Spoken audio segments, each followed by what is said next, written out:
Hello Internet, my name is Ashes and welcome.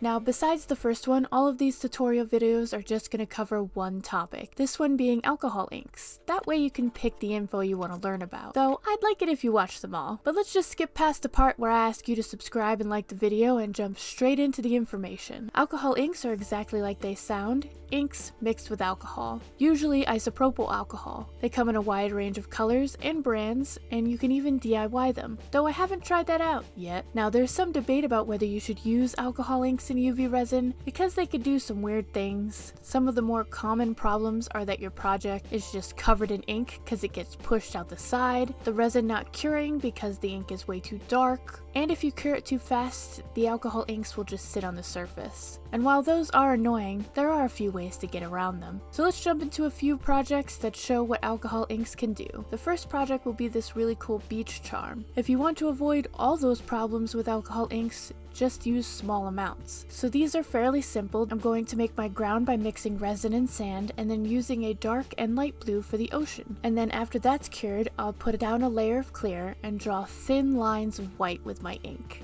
And then you can blow it around with a straw to make a more realistic wave shape. And then that cures perfectly. No problems or weird effects. But let's go a bit harder. With this diamond mold, I know for a fact that when I drop these alcohol inks, it's going to leak all over the sides. But I just wanted to show you what that looks like and the fact that you can even clean it up with more isopropyl alcohol. The one that I use the most is creating a resin case on the inside. Just pour some resin in the bottom and then coat the sides with a thin layer so the alcohol can't get pushed out to the sides. This curing method is great if you want to use alcohol inks in a bezel. Thin layer on the bottom, cure it, then you can go ahead and add another layer with your inks and then cure that and then clear coat or use a black nail polish for the back. Or you can cover a toothpick in the ink and draw your designs. A lot of people like to do this even in 2-part resin because it gives you more control, but you can also mix it a bit too much and just blend your colors. Speaking of blended colors, you can just use the inks to color your resin. I'd recommend only doing 1 or 2 drops though, as your resin might become too dark. Really, when it comes to alcohol inks, the best advice I can give you is to experiment. There are so many different ways to add the ink, so many different ways to swirl. I'm going to show you some of mine. All of these I did swirl with a toothpick. I think it comes out cooler that way. So this red was cured immediately after I dropped in the ink. This blue was cured 10 minutes after, and this green was 30 minutes after.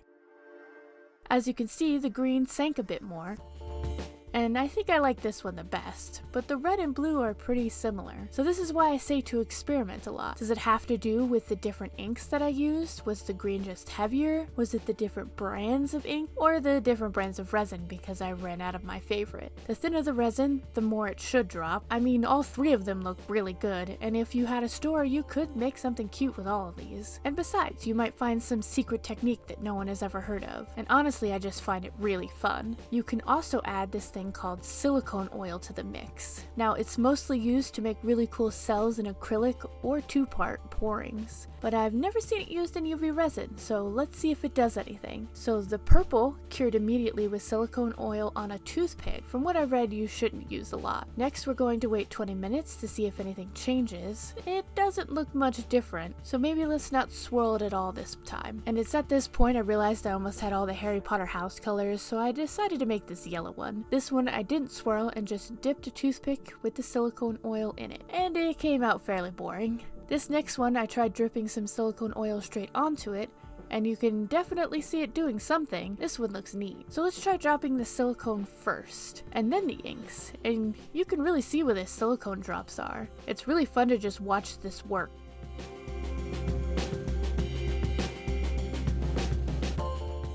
And I definitely think this one turned out the coolest. So let's try it again, only swirling the alcohol inks.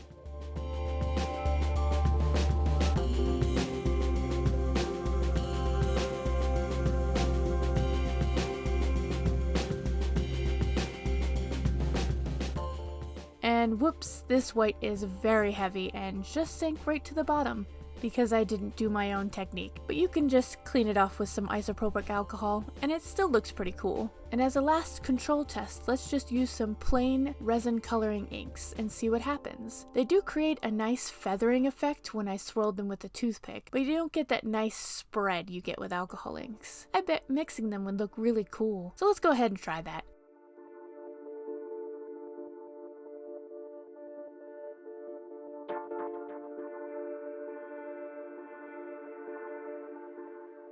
I actually really like this one. The purple really fluffed out and the red created a whole like nice backdrop. I would definitely recommend this technique. So for an actual project, let's go ahead and make a coin bowl. I really like this Ravenclaw colored one, so let's go ahead and use this seashell mold that I have. First off, I'm going to add a thin layer across the whole shell to make sure nothing bleeds through. And for thicker things like this, you definitely want to cure in thin layers. That way you don't have any problems. Not super thin though, because your inks won't do anything, but again, not too thick because you want it to cure. Especially because I accidentally dropped way too much silver into this first layer. Good thing this is the back. I also go a little too heavy with my resin layers. I was having so much fun adding layers and inks, I kind of forgot this was supposed to hold coins. I should have actually flipped the mold the other way and used it that way, but I can just hang it on a wall, and it still looks really cool. This silver and the celestial color ink go fantastic together. But let me know what you think. This video was a lot of fun to make, even though I probably should have did one on mica pigments first. But I swear that's the next video I'm going to do. But thanks everyone for watching.